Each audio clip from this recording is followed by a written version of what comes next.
Hi, I'm Emily. When you're the only one who sees through someone's act, it can feel like you're living in a parallel world. That's been my life ever since Harry waltzed into our family 3 years ago. To everyone else, he's the charming businessman who swept my mom, Laura, off her feet after Dad passed away. Everyone except me. Your mother deserves happiness, Emily. Why can't you just accept that? My sister Charlie's words from last week still ring in my ears. She doesn't see what I see. How Harry's caring suggestions are really controlling demands, or how Mom's vibrant, spontaneous personality has dimmed since he moved in. Have you noticed Mom doesn't even go to her painting classes anymore? I'd ask Charlie. She's busy helping Harry with his business ventures. Besides, those classes were expensive, Charlie said dismissively. His so-called business ventures that always seem to need Mom's savings to get off the ground. I've tried pointing out the red flags to Charlie, but Harry has her completely under his spell, especially since he offered to pay for her dream wedding to Brandon. Brandon, at least, is one of the few people who sees through Harry. Last month at dinner, he pulled me aside. I saw how Harry spoke to your mom when she wanted to visit you in Chicago. Something's not right. I was starting to lose hope until Jennifer, Mom's oldest friend, cornered me at the supermarket. Your instincts about Harry aren't wrong, she said, glancing around as if she were about to share classified information. I've heard things from people who knew him before. That's when the pieces began falling into place. The secretive phone calls in the garage, the way he tenses up when anyone mentions his past, and the locked drawer in his office he thinks no one knows about. We need to talk, Jennifer whispered. Privately. There's so much your mother doesn't know. Before we could meet, Charlie dropped a bombshell. Brandon proposed. We're having an engagement party next month, she announced, glowing with excitement. Harry immediately took charge. I'll handle everything. It needs to be perfect for my little girl. Little girl? Charlie isn't even his daughter. But there he was, playing Father of the Year. You'll help with the planning, right, Emily? Charlie asked, beaming. Of course, I said, forcing a smile. I caught Harry's expression darken. He hates when I'm involved in family events. Too many questions, he says. Too negative. Well, if he thinks I ask too many questions now, just wait. Jennifer's intel might be exactly what I need to expose him. And the engagement party? It could be the perfect moment to crack his carefully crafted facade. When Jennifer arrived at my apartment, she brought a stack of documents. Her hands shook as she spread them across my kitchen table. 3 marriages, Emily. All ended within 2 years. Each time he walked away with everything. Marriage certificates, divorce records, even newspaper clippings, it was all there in black and white. Harry Thompson wasn't even his real name. He changed it after his second divorce. Patricia Morrison, his first wife, tried to warn the others, Jennifer explained. He isolated her, convinced her to invest in his schemes, and drained her accounts before she caught on. My stomach dropped. Just like Mom's painting studio money. Sarah Chin, wife number 2, lost her restaurant, Jennifer continued. And Elizabeth Baker. She filed a restraining order but later dropped it and moved across the country. No one's heard from her since. My phone buzzed. Another text from Charlie. Harry's taking care of the guest list. Isn't he the best? But he thinks maybe you should skip the planning committee. Classic Harry, Jennifer sighed. He did the same thing with Elizabeth's daughter's graduation. Always the caring father figure, until someone starts asking questions.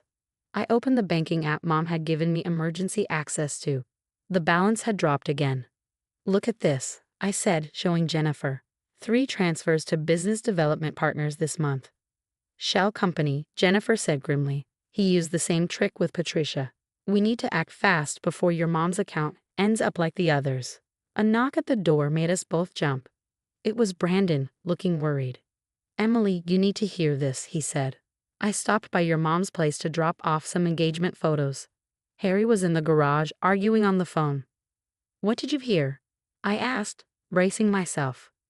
Something about handling the Emily situation and making sure she doesn't ruin things this time.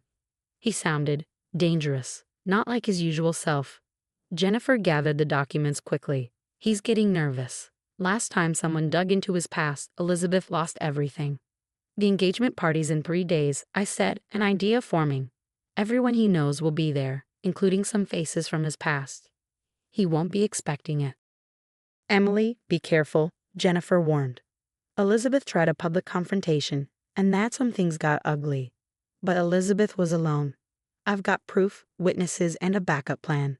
I held up my phone, showing them the email I just received. I found his second wife, Sarah. She's willing to talk. Brandon checked his watch. Charlie and your mom are meeting the caterers in an hour. Harry insisted on going with them. Perfect. That gives us time to set up everything at the venue, I said. Jennifer, call Sarah. See if she can fly in. Brandon, keep Charlie busy tomorrow. I'll make copies of all these documents. What about your mom? Brandon asked. She gets the truth. But first, we make sure Harry can't talk his way out of it. Not this time. He's going to fight back, Jennifer said. Let him try. I'm not Elizabeth, Patricia, or Sarah. I'm the daughter he tried to push away, and I've got nothing to lose. For the next hour, we planned every detail. Harry thought he was directing this show, but he had no idea he was about to star in his own exposure party. The country club ballroom sparkled with champagne glasses and fake smiles. Harry played the proud father figure, one arm around Mom's waist, the other patting Brandon's shoulder as he bragged about his girls to his business partners. Everything's in place, Jennifer whispered, handing me a fresh drink. Sarah's in position. Patricia sent over the video deposition. All we need is you. Charlie rushed over, her engagement ring catching the light. Why aren't you mingling? Harry says you've been acting weird all week.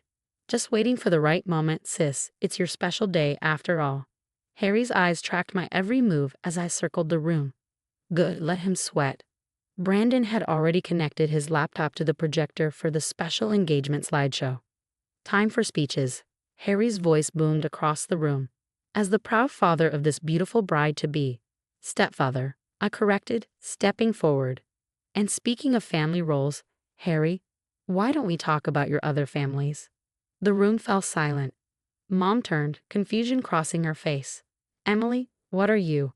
Does the name Patricia Morrison mean anything to you, Harry? Or maybe Sarah Chen? Elizabeth Baker? Harry's face hardened. You're making a scene. This is Charlie's day. No, Harry, this is your day, the day everyone learns who you really are. Brandon clicked his laptop and the projector hummed to life, displaying marriage certificates, court documents, and newspaper clippings. 3 marriages, 3 divorces, 3 women left bankrupt, and now you're working on number 4. Turn that off. Harry lunged toward Brandon, but Jennifer stepped in his path. Hello, Harry, Sarah Chen said, emerging from the crowd. Remember me? The restaurant you convinced me to sign over. Mom's hand flew to her mouth. Harry, they're lying.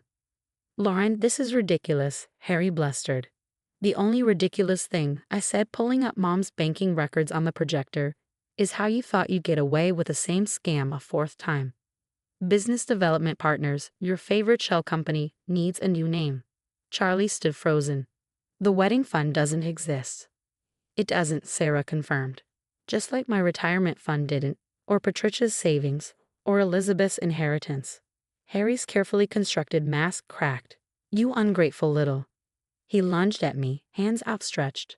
Brandon intercepted him, grabbing his arms, while 2 of Harry's business partners stepped in to help. Amid the chaos, Jennifer slipped a USB drive to the police officer waiting by the door, the same officer who had handled Elizabeth's restraining order. Get your hands off me. Laura, tell them. But Mom stood tall, her artist's eyes finally seeing the full picture. No, Harry, you tell me. Tell me why our joint account is empty. Tell me where my studio money went. I was protecting our future. Everything I did was for this family. Which family? Sarah asked. The one in Oregon? Texas? Or Elizabeth's family? Charlie's tears turned to anger. You promised. You said you'd help with the wedding. He says that to everyone, sis, I said, moving to hug her. But this time, he's the one who loses everything. 2 months after the engagement party, Mom and I sat across from each other at our favorite coffee shop. She looked younger than she had in years. The divorce papers are signed. The DA is pressing charges for assault and financial fraud, she said, sipping her coffee. How are you feeling? I asked. Relieved, embarrassed, grateful. She reached for my hand. I should have listened to you sooner. Harry fooled a lot of people, Mom. Sarah and Patricia were both successful businesswomen, she said, smiling. Speaking of Sarah, she's helping me restart my art studio. Says it's her way of paying it forward. Jennifer joined us, setting her bag down. I just got off the phone with Elizabeth's daughter. Harry's other victims are filing civil suits. He won't have a penny left when they're done. Or a friend, I added. His business partners jumped ship the moment they saw those documents. Turns out he was scamming them too. Have you heard from Charlie? Jennifer asked. The bell above the door chimed. Why don't you ask me yourself? Charlie stood in the doorway, Brandon beside her holding a stack of new wedding invitations.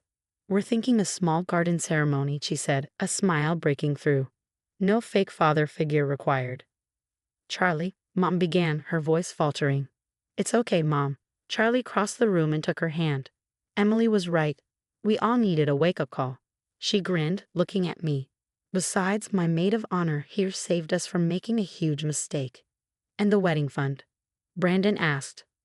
Already handled, Jennifer announced.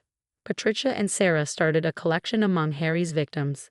They want to sponsor the wedding, a celebration of new beginnings. My phone buzzed with a news alert. I glanced at the screen and couldn't help but smirk. Harry's mug shop filled the display, replacing those polished headshots he once loved. 3 counts of financial fraud, I read aloud, plus the assault charges. He's looking at 8 to 10 years. Mom chuckled. The jewelry he gave me paid for a good lawyer. Turns out, it was fake, just like him.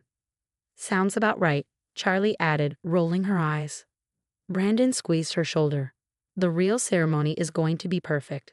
No facades, no pretending. And no more mysterious business ventures, Mom said with a laugh. Though I did invest in something new, an alarm system for the art studio. Just in case. You won't need it, Jennifer assured her. Harry's other wives are making sure his face is known to every bank and business association in the country. I looked around the room at my real family. No perfect facades, no lies. Just us. Hey, Charlie, think we could hang the engagement party photos in the studio?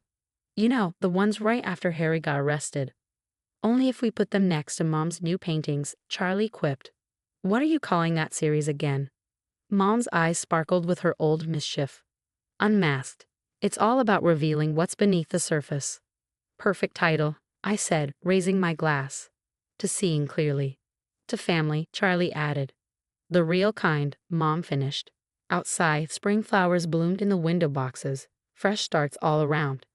Harry's perfect world had crumbled, but ours was finally authentic, stronger than ever, built on truth instead of lies. Let's talk about it. This story was an experiment in exposing toxic family members and the hard choices that come with it. If you discovered someone close to you, like a step-parent, had a hidden, damaging past, would you reveal their secrets for the sake of justice, even if it risked family relationships? Is public exposure ever justified if it prevents others from becoming victims? Or does family loyalty mean handling such matters quietly behind closed doors? Many of you might be grappling with similar dilemmas.